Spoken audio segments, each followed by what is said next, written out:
Olá, eu sou Priscila Ribeiro e este é o podcast A Voz Delas, um projeto do MDB Mulher Mato Grosso. Roda a vinheta e vem comigo.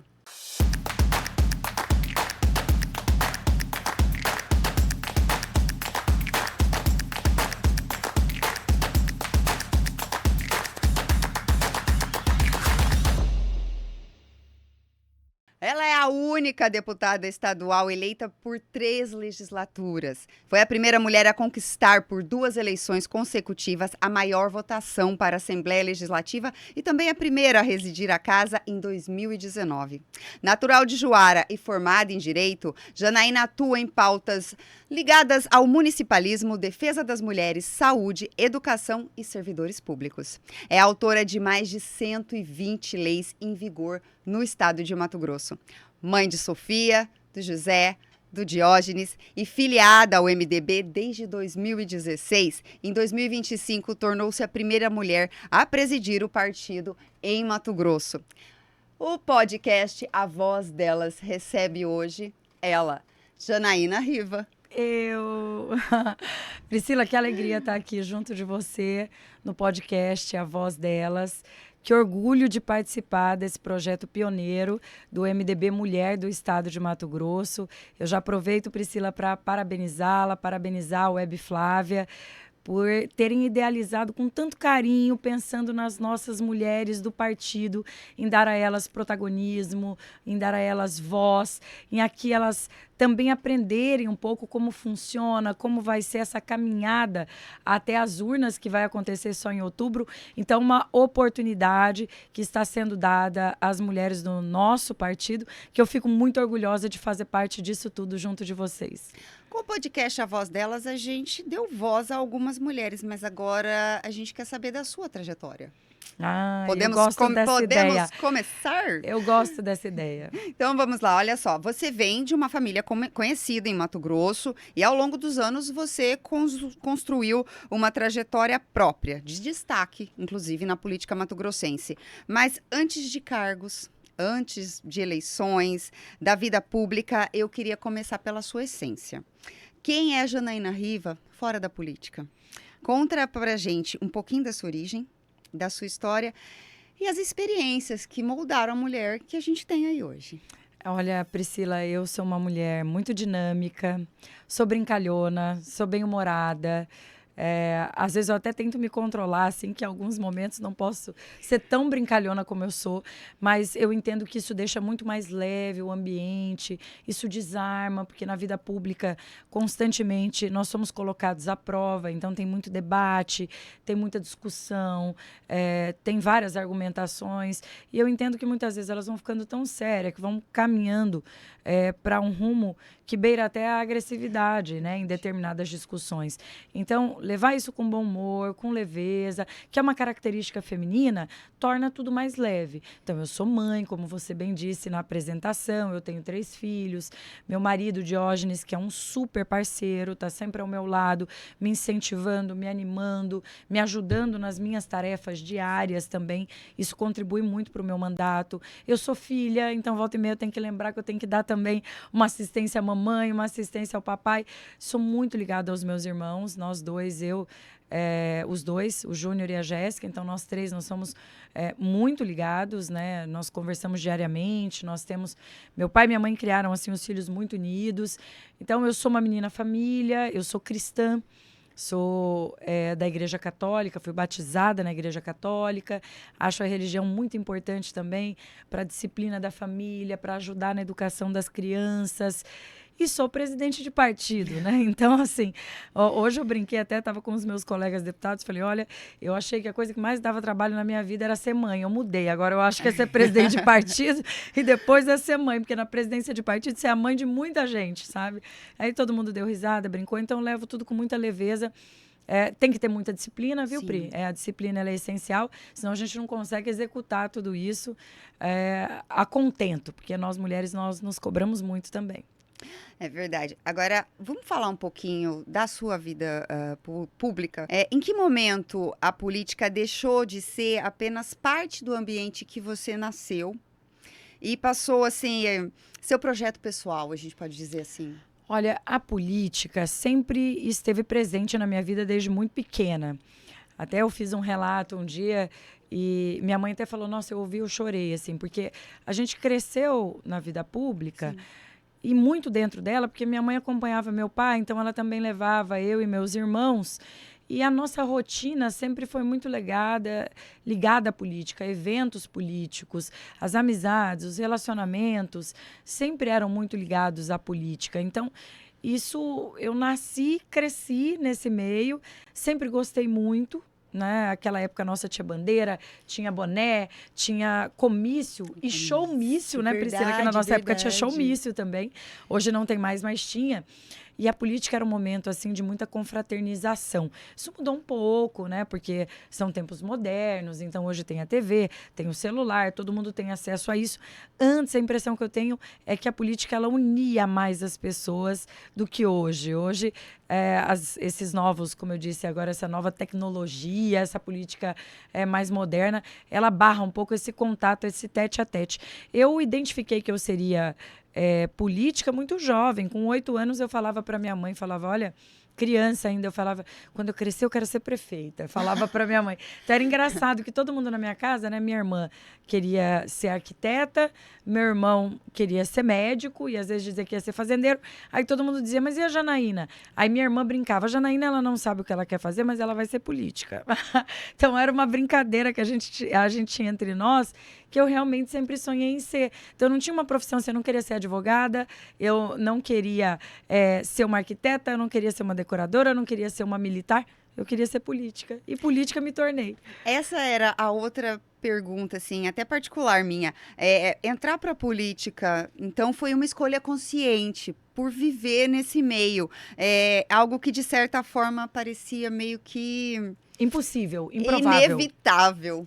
E assim, ao mesmo tempo que era inevitável, porque eu vim e venho de uma família Sim. política, né? Meus 2 tios foram prefeitos também, além do meu pai. E até a família nossa do Espírito Santo também. Eu tenho primo deputado, secretário. É uma família que cresceu mesmo.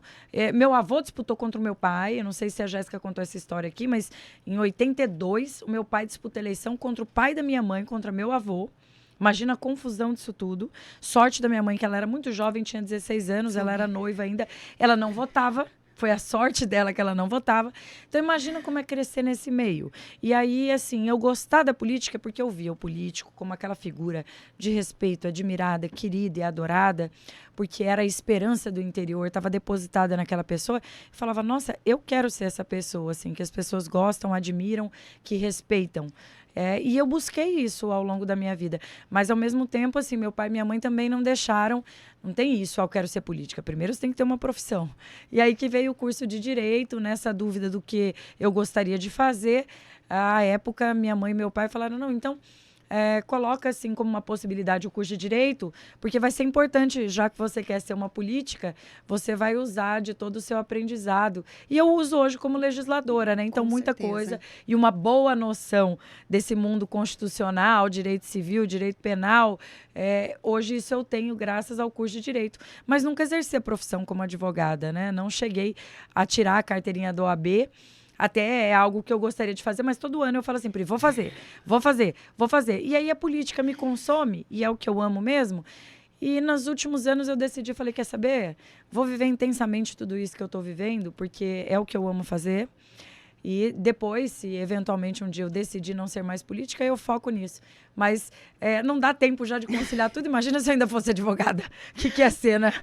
Ok, mas aí olha só, você está contando dessa experiência do que sempre quis ser política, porque é o que a gente falou, era inevitável e crescendo, nascendo, transitando pelo ambiente político, é irrefutável que você sempre gostou de política. Agora, como é que foi aí? Gostei não, eu amo.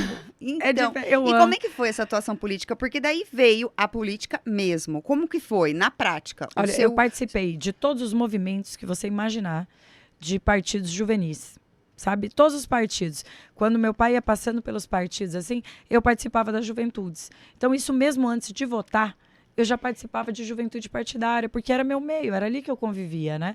E eu gostava de estar no meio da confusão, assim, ouvindo as pautas. Eu cresci, passei pelas pautas da juventude, que era uma pauta muito diferente. Teve, quando eu ainda criança, eu lembro da história do passe livre, ali já na minha adolescência, que era muito discutido, os direitos pelos cursos superiores, que isso tomou conta do interior do estado de Mato Grosso, que é da onde eu venho.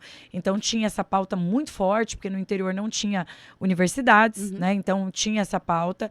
A educação está muito ligada com a pauta da juventude, está diretamente ligada, assim como as iniciativas como Meu Primeiro Emprego, né? E outras tantas que foram encabeçadas e lideradas por jovens. Inclusive a gente tem uma pré-candidata a deputada do MDB, que é a Smiley, e a Smiley, por exemplo, foi a líder do movimento da Universidade Estadual dentro de Colíder.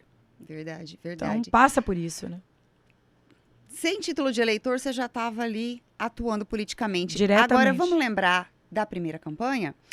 Eu queria que você olhasse lá para trás, tentasse lembrar como é que foi a primeira campanha, a primeira eleição, Desafiadora. o início do primeiro mandato, porque assim, quais foram as... Claro que houveram várias dificuldades, mas você consegue lembrar assim? Olha, foi muito desafiador o início. Desafiador, como eu sei que é para todas as mulheres jovens que querem entrar na vida pública pela primeira vez, porque é muito diferente você atuar politicamente na campanha de quem quer que seja, você apoiar, é completamente diferente do que você pedir apoio e você ser apoiada. Então, assim, você precisa vencer essa barreira da timidez, você precisa vencer essa barreira daquele receio que as mulheres ainda têm de se relacionarem. Por quê? Porque isso é histórico, é cultural. As mulheres no passado foram vetadas de participar ativamente da vida pública, vetadas de participar de confraternizações, reuniões onde ali se tomavam as decisões para o futuro do nosso país e do mundo. Então, agora que as mulheres começaram a se destacar nas diversas profissões, é que foi aberto espaço para que nós agora estejamos aqui em um ambiente de normalidade, a coisa mais normal do mundo é que eu sendo entrevistada por uma mulher, que é você, Priscila Ribeiro, e eu ser uma deputada estadual. Hoje isso ainda causa em alguns espanto, né? Uma mulher jovem frente a um cargo público, mas eu não sou mais uma exceção. Né? Já existem outras mulheres, vereadoras, lideranças, ocupando governadoras, importantes cargos de decisão no nosso país. Então, quando eu, na minha primeira campanha, como todas as outras, eu não sabia como usar o microfone, eu não sabia como eu me vestia, eu não sabia o que eu ia falar na reunião. Então, assim, foi um mundo de descobertas para mim, mesmo para mim que já era da política. Então, eu entendo e consigo sentir a angústia das mulheres que estão entrando agora sem ter vivido nada do que eu vivi lá atrás, sem ter acompanhado a vida pública lá atrás. Então, é um mundo de descobertas, de vencer barreiras, de superação. Tudo que eu passei, eu hoje consigo perceber também que eu preciso incentivar mais as mulheres, dar a elas mais oportunidade para que elas possam chegar também onde eu cheguei. Essa é a minha vontade, ver mais mulheres assumindo cargos da relevância e da importância do cargo que eu assumi até hoje. Ok. Vem o primeiro mandato. Foi já nesse começo que surgiu a sua aproximação com a pauta dos servidores públicos? Em que momento essa defesa passou a ser sua bandeira no primeiro mandato e continuou dentro da Assembleia até o momento? Veja que, na minha opinião, nós mulheres, a gente consegue entender quem mais precisa, e isso talvez é um pouco do ser mãe da maternidade, de tudo que eu passei, de você saber quem precisa mais do seu apoio em determinado momento. Tanto é que às vezes tem um filho ou outro que fala, fulano é o favorito, ciclano é o favorito. Minha mãe tem essa, meu irmão é o favorito, sabe, lá em casa. Mas minha mãe sempre falou uma coisa, eu achava que aquilo era uma forma de despistar o favoritismo pelo meu irmão, mas ela falava assim, olha, pai e mãe geralmente dá mais atenção para o filho que precisa mais. E logo no início do meu mandato, os servidores enfrentavam uma situação muito difícil em Mato Grosso, de risco de atraso salarial, de os seus direitos sendo violados, como o próprio RGA, como a lei da dobra, que era uma lei importante para os profissionais da educação. E a todo momento, quando um governo assume, ele fala em cortes, primeiro se corta dos servidores públicos, porque na pirâmide, eles são a base dessa pirâmide e são os que acabam tendo menos força e autonomia para defender aquilo que é seu de direito, por medo de perseguição, retaliação e outras tantas aflições do dia a dia de um servidor público que acaba respondendo diretamente a um governador. Então, eu abracei a causa deles como se fosse a minha causa. Entendi que ali estava sendo cometida uma injustiça. Mato Grosso podia ter cortado em diversas áreas onde tinha gasto exacerbado, mas focou em primeiro pegar aqueles que eram mais vulneráveis nessa pirâmide. Então, abracei a causa do servidor com muito entusiasmo e com a convicção de que um Estado só vai bem se trata os seus bem. Não adianta você querer que uma família caminhe unida, caminhe coesa, se você não tratar todos com respeito, todos com as mesmas oportunidades, respeitando os seus direitos. Era isso que acontecia em Mato Grosso. Então, nós lideramos aquele movimento junto aos servidores públicos, que foi um marco na minha carreira e que fez com que também eu e os servidores hoje, nós nos tornássemos um só. É quase um casamento, sabe? Eu sei que não posso me separar da pauta dos servidores e eles sabem também que podem contar comigo em qualquer perspectiva, em qualquer que seja a empreitada. Agora, vamos falar sobre o partido, do qual você é apaixonada. Né? Eu sou. E Você... era o partido do meu avô, que eu te contei da história aqui, que disputou contra o meu pai. E você foi a primeira mulher a presidir o MDB em Mato Grosso, assumindo o espaço historicamente ocupado por grandes lideranças masculinas no partido. Agora, como é que foi esse processo de transição com o ex-presidente Carlos Bezerra? Muito interessante, porque assim, foi uma conquista. Eu fui conquistando o Bezerra aos poucos, porque eu sei que o MDB é o filho do Bezerra, né? Eu tô cuidando da criança, mas é o filho, ele que foi a pessoa que criou o partido, que zelou pelo partido durante todos esses anos. Então, foi com muita paciência, resiliência. Muita gente me dizia, você nunca vai assumir esse partido, porque o Bezerra é o cacique do partido, não vai deixar assumir. E eu vi que com articulação, com diálogo, com habilidade, as coisas iam acontecer e aconteceram na hora certa. Então, o Bezerra é um grande amigo, um aliado político. Até hoje ele me liga para perguntar como está o partido, como estão as articulações, como tudo está acontecendo, mas sempre muito respeitoso, sempre muito carinhoso e sempre zelando por esse partido que, como eu disse, é uma herança, que é um filho que eu assumi. Sim. E que eu tenho que cuidar enquanto presidente do partido. Mas eu realmente amo esse partido, meu avô era do MDB e eu não pretendo deixar o MDB assim, porque eu tenho muito carinho por tudo que construí aqui, pelo espaço que me foi me dado. Como você disse, eu fui a primeira mulher a assumir a presidência do partido e eu sou uma das poucas mulheres a ser presidente de partido da história de Mato Grosso. Nós somos pouquíssimas que assumem as lideranças partidárias.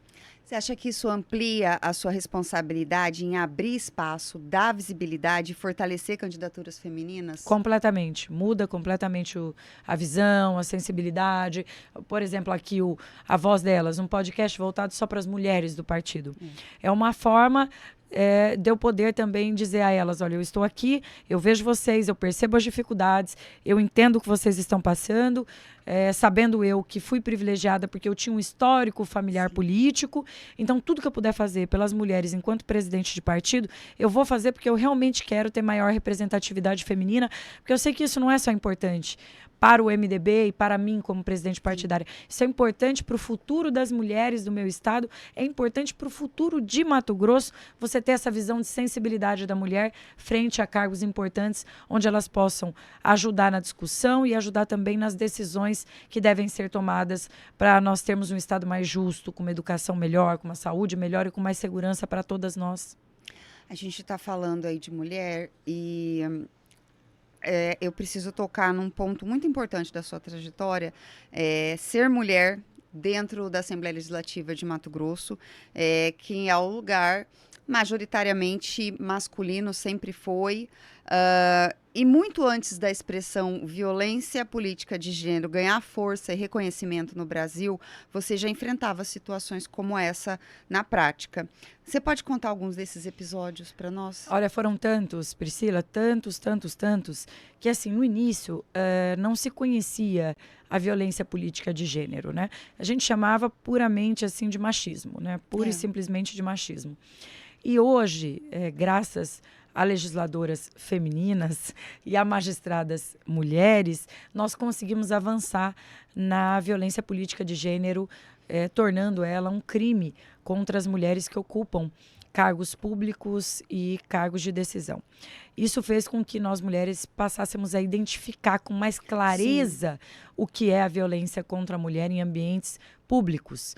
E o que é essa violência, Priscila? Ela é a violência que ela é descomedida por parte de um homem contra uma mulher, ou até mesmo de uma mulher, onde ela faz uma ofensa que ela não faria contra um homem. A forma mais fácil de você identificar a violência política de gênero é essa frase, essa ofensa, ela caberia para um homem? Não, não caberia. Então, é violência política de gênero. Então, as pautas, como, por exemplo, aconteceu comigo, você me perguntou, na Assembleia divulgaram fotos minhas de pijama, dizendo que eu não me dava o respeito e algo nesse sentido, que era uma foto de um stories onde eu recebi uma flor assim e estava vestida de pijama. E fizeram isso querendo diminuir o meu trabalho, ou descredibilizar o meu trabalho. Isso aconteceu lá atrás comigo. Como também já divulgaram imagens que na época nós não tínhamos ainda também o crime do uso de inteligência artificial e deepfakes, que foi o que aconteceu comigo. Eram imagens de outras mulheres nuas que também estavam sendo violentadas, tendo a sua imagem exposta, também atribuindo essas imagens a mim. É uma forma que encontram na política de dizer que a mulher ela é uma vagabunda, que ela é uma prostituta, que ela não vale nada. Isso é muito comum, infelizmente, até hoje, nas redes sociais, em comentários nas mídias digitais sobre mulheres. Não é aquela coisa de ela é incompetente, ela não serve para fazer isso, ela poderia ser melhor, não. Contra a mulher, as violências são muito mais pesadas e geralmente sexualizadas. Então, passei por isso muitas vezes e não sabia o que era. Hoje eu sei identificar e eu oriento mulheres. Então, você mandar uma mulher cala a boca, você mandar uma mulher sai daqui, você falar para uma mulher, você cortar a fala dela dentro de uma tribuna, você ofender a mulher, como eu disse aqui, como você não debateria com um homem, tudo isso é violência política de gênero. Isso impactou em algum momento a sua vida pessoal e profissional? Assim, no meu primeiro mandato eu cheguei a ter depressão, porque assim, eu fiquei tão assustada com aquilo, com a repercussão daquilo. Eu lembro até hoje de eu estar na fila de um banco e as pessoas não me conheciam, né? Eu era mais loira e tudo mais, e eu ouvi um homem, assim, que estava sentado à frente dizer, você viu aquelas fotos daquela deputada pelada que está circulando e tudo mais? E eu fiquei tão, assim, nervosa na hora, que eu não soube como reagir. E geralmente é isso que acontece. Eu era jovem, né, no meu primeiro mandato, primeiro ano de mandato, eu fiquei sem reação diante daquela situação. Hoje, se fosse a Janaína de hoje, né, eu já falaria, amigo, eu que estou aqui, ó, não sou eu naquelas fotos. Isso é um absurdo compartilhar fotos de mulheres. Hoje eu sei me defender. Mas, ao mesmo tempo, foram muitas mulheres que fizeram com que hoje eu tivesse coragem de enfrentar esse tipo de coisa. Mas eu passei por isso e aquilo lá foi, assim, assustador para mim. Eu lembro que eu fui conversar com os meus pais, assim, falar, olha, não sou eu, assim, eu com aquele medo todo. Imagina, coisa que hoje eu tiraria de letra, já iria numa delegacia, já ia fazer um boletim de ocorrência, e já ia colocar a boca no trombone, já ia querer que esse cara fosse preso, como eu fiz recentemente numa importunação sexual que aconteceu contra mim. E aí já é outra Janaína, muito mais forte, resiliente, como eu quero que as mulheres sejam, e é por isso que eu sempre instigo a serem. Denuncie, fale, vai pra frente, porque é só assim que nós vamos avançar todas juntas. Eu ia até te perguntar o que você diria para as mulheres que estão na política ou que pretendem entrar no que diz respeito a isso. Não, hoje nós temos várias legislações que nos amparam. Hoje você, mulher, você não precisa mais ter medo de receber esse tipo de ataque. Hoje nós temos legislações que fazem, inclusive, com que esses homens que nos ofendam sejam condenados, podem até perder o mandato ou podem até ficar inelegíveis, sem poder depois concorrer novamente a uma eleição. Então, hoje, graças a muitas mulheres que desbravaram por nós, que estiveram à frente de movimentos de força feminina, nós hoje temos diversas legislações que nos amparam. Então, é muito diferente do que viveu a nossa mãe, do que viveu as nossas avós, que não podiam levantar a voz, não podiam se manifestar, não tinham nenhum tipo de direito, e na delegacia era hostilizada. Hoje, se você for hostilizada dentro de uma delegacia, é outro crime que tem que ser denunciado também. Então, mudou muito. Hoje, a proteção das mulheres é muito efetiva, apesar de eu reconhecer que temos ótimas leis que muitas vezes não são seguidas à risca. Mas, aos poucos, com mais participação feminina, nós vamos mudando essa realidade. Ok. Olha só, quando a gente te chamou para vir bater papo aqui com a gente pediu que você separasse algumas fotos da sua trajetória. A Janaína menina, a Janaína, né, nos movimentos, a Janaína mãe, a Janaína agora nos 3 mandatos. E dentre essas fotos, tem uma especial para você. Você escolheu uma, que é essa aqui. Eu queria que você contasse a história por trás dessa foto. Essa foto é uma foto muito importante para mim, porque ela é um marco na minha carreira. Depois de muitos anos, o Bezerra presidindo o MDB, eu me lembro quando eu fui me filiar no MDB, meu pai falou para mim: você é louca de ir para um partido desse, você vai virar lá comida de onça, lá só tem raposa, não vai sobrar nada de você. E falava assim para mim, dizendo que as pessoas que estavam ali no linguajar político eram pessoas de liderança muito forte e que eu poderia sumir, desaparecer dentro do MDB. E essa foto é uma prova de que uma mulher que está obstinada, que tem um objetivo, que ela tem um foco, ela consegue atingir o seu objetivo. O meu objetivo era ser líder de um partido, era poder traçar os rumos futuros desse partido, era ter o meu espaço para eu ser candidata a uma majoritária, como sou agora pré-candidata ao Senado. E eu consegui construir isso dentro do MDB, mesmo com tantas lideranças fortes, consolidadas dentro do partido. Então, essa foto, para mim, ela representa o passado, na figura do nosso eterno presidente de honra do MDB, do Bezerra. Ela representa também o presente na figura do Baleia, que hoje é o presidente nacional do MDB, do nosso país. E ela representa o futuro aí, tanto por mim, quanto para o Baleia e o próprio Bezerra, que nós queremos construir para o estado de Mato Grosso e para o Brasil. Então, essa foto, ela me marcou, assim, demais mesmo, e ela tem muita força, né? Você vê ali uma mulher em meio a muitos homens, para mostrar para todas as mulheres que nós podemos, que não nos falta capacidade, mas nos falta oportunidade. Ok, agora a gente vai para as nossas rapidinhas. Eu vou te fazer algumas perguntas, eu quero que você me responda assim, com a primeira coisa que vier à sua cabeça, o bate e volta. Aí lá vem. Janaína, um superpoder que você gostaria de ter? Um superpoder? Eu gostaria de poder resetar às vezes, sabe? Esquecer, igual no MIB, sabe quando aperta aquele controlinho assim, reseta tudo e esquece? Eu gostaria, às vezes, de poder resetar algumas coisas que eu já passei. Em um dia difícil, o que te salva primeiro? Silêncio, uma boa conversa ou um cafezinho? Num dia difícil, uma boa conversa. Sabia? Às vezes a gente acha que o melhor caminho é o silêncio, mas o melhor caminho é uma boa conversa. Às vezes você está pesada com uma situação e você cria assim, um cenário nebuloso. A hora que você conversa, você vê que aquilo não era nada, que era insignificante, dá um alívio, tira aquele peso dos ombros, sabe? Uma coisa que te dê medo. Eu tenho muito medo de perder meus filhos. Morro de medo. Engraçado, antes de ser mãe eu não tinha isso. Não tinha medo de nada. Depois que eu me tornei mãe, eu tenho medo de tudo. Eu tenho medo de morrer e fico pensando, meu Deus, se eu morrer, quem vai cuidar dos meus filhos? E tenho medo de perder meus filhos. Eu acho que não pode existir dor maior para uma mãe, para um pai, do que perder seus filhos. Você disse tudo. É mãe. É mãe. É o maior medo que eu tenho na minha vida. Diz pra gente. Eu queria botar numa redoma. Né? Diz pra gente uma música, um filme e um livro. Uma música. Você sabe que eu adoro, né? Música, né? Eu adoro tantas músicas, mas assim, eu amo É o Amor, do Zezé de Camargo. Uma música que me marca muito, porque é uma música que me remete à minha infância. Então, é o amor que mexe com a minha cabeça e me deixa assim, que faz eu pensar em você e esquecer de mim. Isso pra mim tem mais gosto de infância do que eu vivo hoje, sabe? e me remete a tudo que era bom lá do interior, assim, aquela coisa boa de ouvir na rádio, né? Um Isso é muito filme. gostoso. Ai, um filme? Ai, gente, isso é clichê, eu sei. Mas o filme que eu mais assisti na minha vida é Titanic. Ai, eu amava Titanic. Como aquele filme. Rose, Até hoje esse filme mexe comigo. Rose. Não, igual a novela, O Clone também. Amava O Clone, chorava assistindo O Clone, a Jade. Um livro. Um livro. Ai, eu adoro Maquiavel, sabia? Acho super atual até hoje. E li no meu curso de Direito e é um livro que eu não esqueço. Um valor inegociável para você. Um valor inegociável, a minha liberdade. Inegociável. Eu luto tanto pela liberdade das mulheres que é algo que eu não posso abrir mão nunca. É da minha liberdade.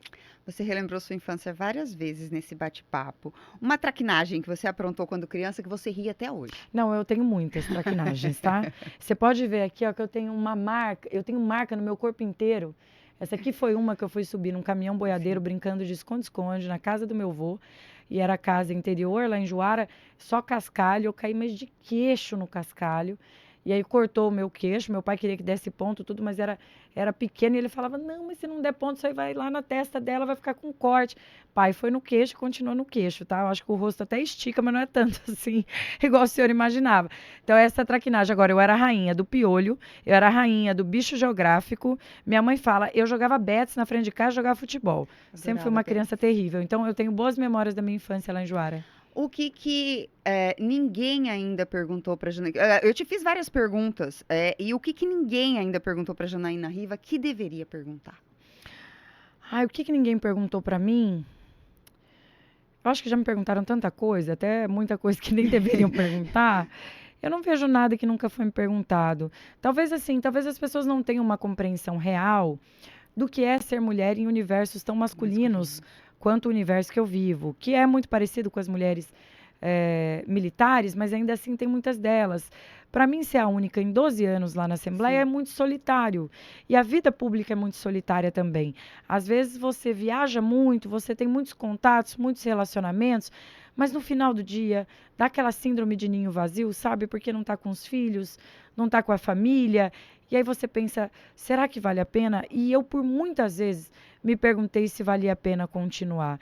E é a certeza que eu tenho de que vale a pena que me faz seguir nessa caminhada. Porque ao mesmo tempo que eu me indago, eu pergunto, será que vale? Eu consigo na minha mente saber todos os dias que vale a pena. Talvez agora eu não vá ver um efeito tão rápido e direto naquilo que eu estou fazendo, mas eu tenho certeza que para o futuro, e assim como essas mulheres que lá atrás enfrentaram tantas dificuldades, que hoje elas teriam a convicção de que vale a pena. Então, hoje eu posso até ter dúvida, mas eu sei que no futuro eu vou ter a certeza e a convicção de que valeu a pena. Seu olho tá brilhando pra caramba. Porque eu amo, sabe? Você viu, eu sou apaixonada. Né? Agora, você prefere a peixada da Jéssica ou a feijoada da Dona Janete? Ai, que pergunta pesado, difícil. pode brigar. Sabe o que eu amo que minha mãe faz, assim, que pra mim ninguém faz igual? Sopa de feijão. Com repolho, cenoura e batata. É de mãe. Pra mim isso tem, assim, mexe comigo isso, sabia? Agora minha mãe não quer mais cozinhar, porque a Jéssica cozinha bem, então, assim, fica a dica. Amanhã, inclusive, eu pedi pra ela, vai fazer dobradinha pra mim. Que tá frio e eu amo dobradinha. Onde Janaína se vê daqui 10 anos? Ai, eu daqui a 10 anos, eu tenho que me ver. Eu me vejo ainda na política daqui a 10 anos. Assim, o que eu planejo para minha vida, que não está no nosso controle, é deixar a vida pública ali pelos meus 50 anos para curtir com a família, com os filhos. Porque hoje em dia, nós mulheres com 50 anos, nós estamos jovens, né? Eu me sinto uma menina e estou com 37 anos. Ainda me sinto uma menina de 20 e poucos anos. Mas daqui a 10 anos eu ainda me vejo na vida pública. Quem sabe governadora, quem sabe ainda senadora, quem sabe o que o futuro reserva para mim. Mas eu não pretendo estar fora da política daqui a 10 anos. Janaína Riva, foi um prazer. E também não pretendo ter netos, tá, Sofia? Daqui a 10 anos. Tá cedo. Foi um prazer, foi uma honra bater esse papo com você. Quanta coisa para contar e acho que precisaria de mais partes, mais tempos para a gente falar um pouco mais dessas paixões todas suas. Ai, Priscila, eu que Muito, agradeço. muito, muito obrigada. Acho que o podcast A Voz Delas tem que ter Janaína sempre, tem que ter esse incentivo. Tem que Obrigada. ter. Eu que agradeço você, Priscila, mais uma vez agradecer a Flávia, a Web Flávia, dizer a você que para mim é um combustível, assim, chega, me emociona saber que a gente pode usar da posição hoje na qual eu estou como deputada, como pré-candidata a senadora, como presidente do MDB, para fortalecer outras mulheres. Esse é meu objetivo principal. E a Flávia ter pensado nisso com tanto carinho e nessas minúcias, assim, que é tão grandioso de você ter mulheres aqui, em todas, você como jornalista, uma equipe feminina de mulheres, tá minha assessora de imprensa, Laura, que é uma mulher também, e todo mundo pensando assim, como nós podemos contribuir mais para o fortalecimento feminino em um estado que mata tantas mulheres Verdade. tragicamente como Mato Grosso. E eu acredito que nós estamos fazendo a nossa parte, e que se todos os partidos fizessem mais a voz delas, espaços voltados exclusivamente para mulheres, e não só se preocupasse com essa temática durante as eleições, nós teríamos um cenário de mais igualdade entre homens e mulheres que favoreceria muito e fortaleceria muito a democracia brasileira. Que vem também do pioneirismo do MDB, né? Que sempre Vem. acolheu as candidaturas femininas. Sempre foi um partido de mulheres e lideranças femininas, o MDB, sempre. O MDB sempre deu destaque para as mulheres. E nós vamos continuar fazendo isso para que esse legado ele permaneça e nós tenhamos sempre representantes aqui femininas eleitas no MDB. Essa é a nossa missão. Finalizamos por aqui mais um podcast A Voz Delas. E você acompanha tudo no YouTube e no Spotify do MDB Mato Grosso.